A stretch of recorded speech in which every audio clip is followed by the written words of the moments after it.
নদিয়া জেলার তেহট্ট মহকুমার একটা প্রত্যন্ত গ্রাম থেকে। স্বপ্ন ছিল বরাবর পুলিশ সার্ভিস জয়েন করব। তারপর WBCS এর জার্নিটা যেরকম হয়, একটা খুব টিডিয়াস জার্নি, ভীষণ অনেক কিছু টেস্টিং হয়। আর এই জার্নিটা আমাদের একটা এমন একটা কিছু কোয়ালিটিস তৈরি করে দেয় আমাদের মধ্যে, যেটা ভবিষ্যতে কর্মজীবনের জন্য ভীষণ দরকার। পেশেন্স, ডিসিপ্লিন, ডেডিকেশন, এগুলো একদম এই প্রিপারেশনটা ইনবিল্ড করে দেয় আমাদের মধ্যে।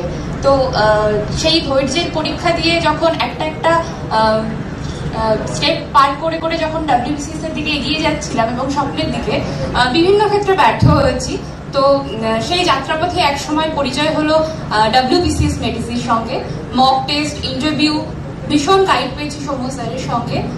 ব্যক্তিগতভাবে প্রচুর গাইডেন্স নিয়েছি ওনার সঙ্গে।